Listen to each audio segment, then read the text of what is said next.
Hello everyone and welcome to this episode of Woman Fully Alive. I'm your host Madeline Eames and I'm so glad that you are here on my channel and watching this video.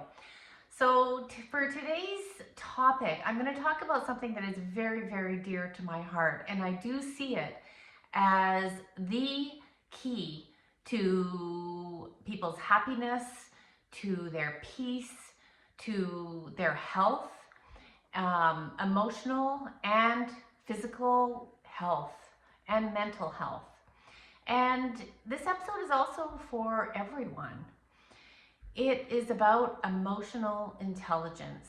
What is it? What does that mean? And how do I do it? So let's get started. So first of all, why is this so important? And what do we mean by emotional intelligence? Well, I think at this point in our history, we know for the past few thousand years that we have slowly been trained more into thinking, into the mind, into mindset, changing our thoughts, meditation to calm thoughts. And it still goes on. Is the world getting any better? Is mental health improving? Not really, hopefully for some. And here is why. It's because of our emotional health. Where do our emotions show up? They show up in our body. So we're trying to fix how we're feeling up here in our conscious mind. Now, our conscious mind is 5% of our consciousness. And guess what is the 95? That's our subconscious. Our subconscious lives in our body, lives in our sensations, our instincts, our impulses, our emotions. And there is research that indicates that the way we feel, such as a gut feeling, precedes thinking. So what happens is our mind comes in and it tries to figure it out. It tries to fix it. It tries to sort it out, get to the root of the problem. And what it's actually doing, thank you mind, is trying to protect you from how you feel. It's trying to figure it out. So here's where things get a little messy. Is that when you are continually trying to fix and figure out and improve and change, it doesn't make the emotion go away. It just stores it. It just buries it because it represses it. I'll give you an example. If I'm feeling really angry about something, I can feel it, right? I can feel it in my body. Maybe it's a tightness in my chest, a tightness in my throat, or a heaviness in my belly. And my mind will come in and analyze it. Now, why are you angry? Okay, what did they say? Okay, and then it tries to come up with a solution. Okay, now you must go and do this to solve the problem. And I might go and do that, and it may or may not solve the problem.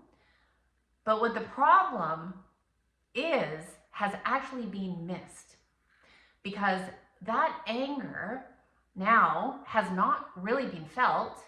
It's just been repressed by the mind.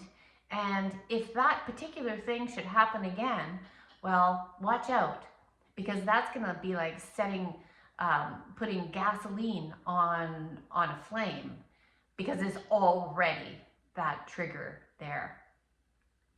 So how do we go about this a little bit differently when it comes to emotions? Well, first of all, I will tell you that you have access to hundreds of different emotions in your body, and none of them are bad. None of them are wrong. None of them are harmful in and of themselves. They only become destructive, harmful, affect your health for sure, and affect your life and your well-being when we judge, we repress, and we try to fix and change them. So you are as diverse as plant life. You can see in all the trees in the picture behind me that our atmosphere, our environment, is all diverse with millions and trillions of different shapes and sizes and emotions, and um, everything comes with so much biodiversity, and that includes you. You are not meant to be fixed in one position in one way. So here's where that gets messy, is when we get restricted in our emotional expression to you must be happy, you must be good, you must put a smile on your face, you must think positive. Now, there's nothing wrong with any of that. But if you have been trained in that narrow experience, that perhaps outside of that paradigm comes the anger, the rage, the sadness in tears, the envy, the jealousy, the greed, the desire, all of those other juicy emotions. Chances are when those come up, then you're going to judge them and try to get rid of them. And this is what I see as really the sickness of our times. Because when that starts happening, when we actually see someone or something outside of our worldview, we're going to judge it and label it. So let's expand a little bit in emotional intelligence. And this is what I teach a lot of, particularly at the chronic pain clinic. Because what many people don't realize is that being emotionally agile and flexible means this: holding one, more, or two, or three, or even four seemingly opposing emotions or thoughts or opinions in your body is not only normal and natural, but it's really intelligent. Why? Because it's usually what's happening. There's many layers to you. So let me give you an example. I love this person and I'm also so angry at them, right? That's a reality. That's what happens in a relationship. I'm grieving. I'm really, really sad about this loss. And I also feel relief, and I also feel some anxiety, and I also feel some freedom. Really normal, no judgment. There's nothing bad there. I'm really excited about maybe this thing that I have, or I just achieved something, and I also feel guilty because there's so much suffering in the world. Okay, so you are entitled to all of those emotions, and there's nothing wrong with any of it. So can you feel the expansion in that? That there's no contradictions unless you make them contradictions. Because I believe that the sickness of our times is the binary thinking. It's good or bad. It's positive or negative. It's like male or female, right or left. And when we just label things like that, we reduce them from the complexity of their humanity. This plays out in our bodies, in our health, because when we're rejecting or judging a part of us, we feel tight, constricted, we can't breathe properly, and we can't allow ourselves to be flexible and be exactly who we are. Angry, sad, joyful, whatever. Greedy, which is actually desire. So we start to judge ourselves when we move outside of that binary and other people. So if we're sticking so hard to a viewpoint, whether it's a religion or a political opinion, there's nothing wrong with having an opinion. But if we are so rigid that we cannot see outside of that, or we label what's outside of that as bad, you're always going to be fighting. You're always going to be fighting yourself. You're always going to be fighting other people. And that's not good for your health, plain and simple. So the way I see it right now, at least for the women that I work with, I'm going to get more specific now. It is like an architecture that's tight and rigid and is like holding on tightly so things don't fall apart. And it's an archetype of being good, of getting it right, of being the good girl, of being the perfect mother, of being the nice person, of being the giving person. Nothing wrong with any of those.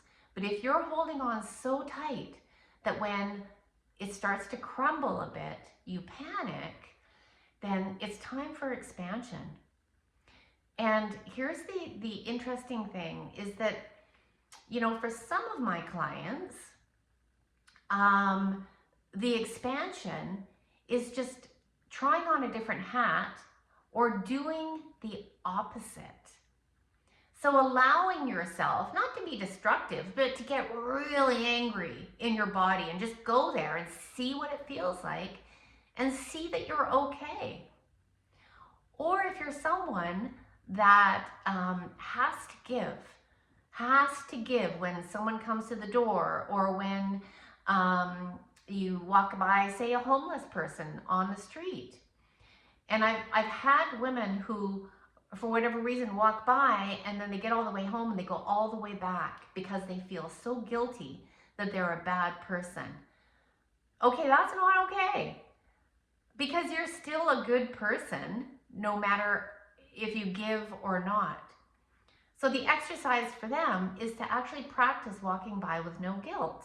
Now that might sound really mean, but what it is breaking out of that tight corset so that you have more options, you have more choices, and you get to pick and choose. Because whatever type of tight paradigm you're trying to fit into, it's not big enough for you.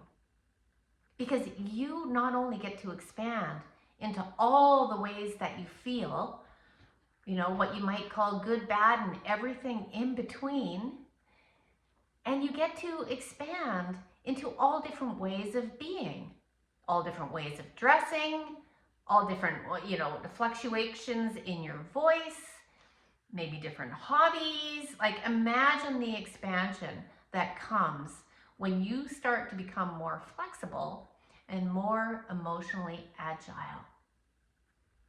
So here's the extra bonus, is that when you feel guilty or you feel shame, which is often behind all the good girl conditioning of trying to be perfect. This is really important, so listen up. When you tell yourself it's okay to feel guilt, it's okay to feel shame, it doesn't say anything about who I am. That's when I see things really start to shift. Why? Because you can give up people pleasing and you feel a bit of guilt, you feel a bit of shame, it's okay. Or you actually set boundaries and at first you feel guilty, but it's okay. Or you say no, or you tell that person that you no longer want them calling you at 10 o'clock at night. And you feel a little guilty because you're shifting patterns. But it's okay to feel guilty. It doesn't mean you're a bad person. So if you are really tired of trying to change your mindset, trying to fix yourself, trying to improve upon yourself. That is a sign that you are stuck in the good girl conditioning. And it's time to break out. If there's something that I'm saying here today that ignites something inside of you and you're like, yeah, I want a little bit of that freedom. I want a bit of freedom to, move a little bit easier, to say what I feel, to get mad and to not feel guilty, to be able to cry and know that crying is as normal as laughing, sneezing, yawning, all those ways that our biological body expresses itself. Do you see how distorted things have become? You're not here to be nice. You're not here to be good. That's boring. You are here to be yourself. You're here to be authentic and whole. And why do I use that word whole a lot? Because whole includes all parts of you. So there aren't parts that need fixing unless you have a broken leg. That's what I will say. But what there are parts that need to be uncovered, reclaimed, and seen in a different light. I know that I'm free to feel whatever I feel, and it means nothing about who I am, because we are all innately worthy. You were born that way. You can't change it. But if you feel like you're unworthy, or if you feel that you're not good enough, then there's some conditioning that got in the way that dimmed your light. But here's what happens. In my program, Breaking the Feminine Codes, Choose Wholeness Over Goodness, it's beyond fixing. It's beyond healing or improving. It's reclaiming. And this is what the women were saying in the last round, is that this is so big and this is so different than anything they've done before, because they've been stuck in the self-help cycle. But at the bottom of the self-help cycle is a belief that there's something wrong with me. And I start from the premise is that there's nothing wrong with you. You've only learned to believe that. And we get to start embracing all of ourselves. And the women that end that program, that finish the program, they're at ease. They feel whole. They know that they matter. And guess what? People start to treat them that way because they know it, and they're no longer begging, pleading, explaining, defending their worth to other people. And there's nothing that lights me up more than that. So again, if this ignites your soul in some way, leave me a comment, send me a message, and it tells me that you are looking to become free and whole now. Not a year from now, but now. And I can show you how. So I look forward to hearing from you, and I'll see you in the next episode. Thanks for being here.